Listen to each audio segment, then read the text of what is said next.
everybody, my name is Julianne, and today I'll be reading Mr. Busy by Hargreaves.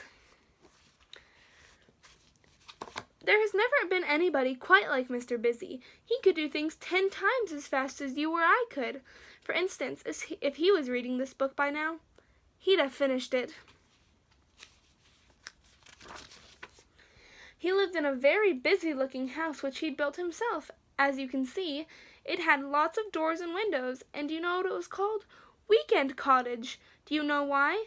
Because that's how long it took him to build it.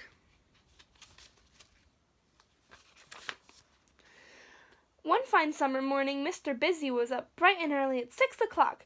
He jumped out of bed and took a bath and brushed his teeth and cooked his breakfast and ate his breakfast and read the paper and washed up and made his bed and cleaned the house from top to bottom. By that time, it was 7 o'clock. Busy Mr. Busy. Now, next door to Mr. Busy lived someone who wasn't quite such a busy person. In fact, a very unbusy person, Mr. Slow. If he was reading this book, he'd read it like this. He'd still be on the first page. And that same fine summer morning, at 7:05, when Mr. Busy knocked at his door, Mr. Slow was fast asleep in his bed. He'd gone to bed for an afternoon nap the day before, and somehow hadn't awakened until he heard Mr. Busy knocking at his door. "Who's that knocking at my door?" he called downstairs. "Good morning," cried Mr. Busy. "Can I come in?"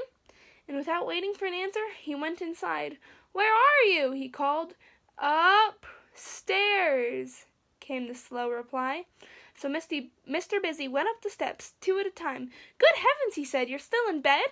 And he made Mr. Slow get up, and he made his bed for him, and cooked his breakfast for him, and cleaned his house for him. Poor Mr. Slow.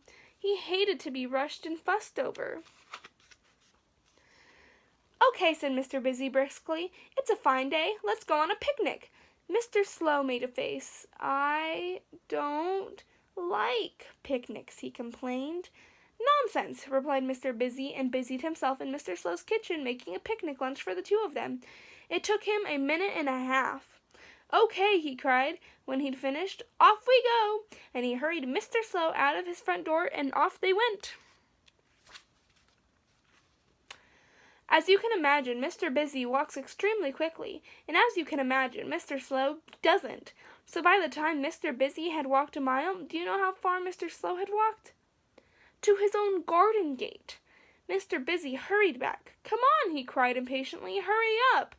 "Hurry up," replied Mr. Slow. "Impossible."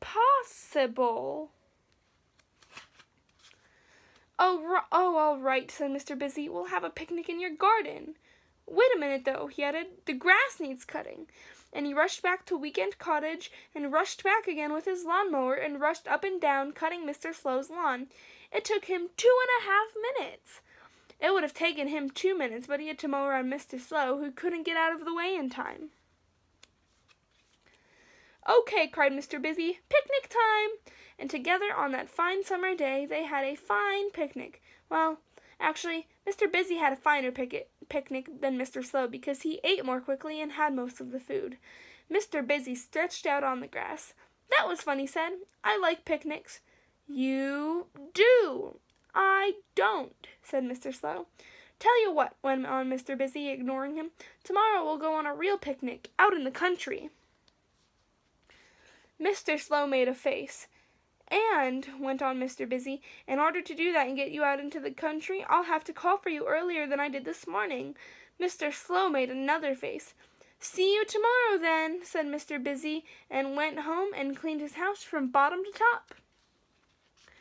The following morning, Mr. Busy jumped out of bed at 5 o'clock and took a bath and brushed his teeth and cooked his breakfast and ate his breakfast and read the paper and washed up and made his bed and cleaned the house from top to bottom. By that time, it was 6 o'clock. He went on and knocked on Mr. Slow's front door. Come on, he cried. "Time to be up and about. Picnic day!" No reply. "Come on!" cried Mr. Busy again. No reply. Mr. Busy went inside, and went up the steps 3 at a time and into Mr. Slow's bedroom, expecting to find him in bed. But he wasn't. And he wasn't anywhere upstairs, and he wasn't anywhere downstairs. "Drat!" said Mr. Busy. "I wonder where he's gone." Where Mr. Slow had gone was under his bed, to hide. He didn't want to go on any picnic, not he. "Drat!" said Mr. Busy again. "That means I'll have to go on a picnic all by myself." Under his bed, Mr. Slow smiled a slow smile. "What a good idea," he said, and went to sleep, snoring very slowly. And that was Mr. Busy by Roger Hargreaves.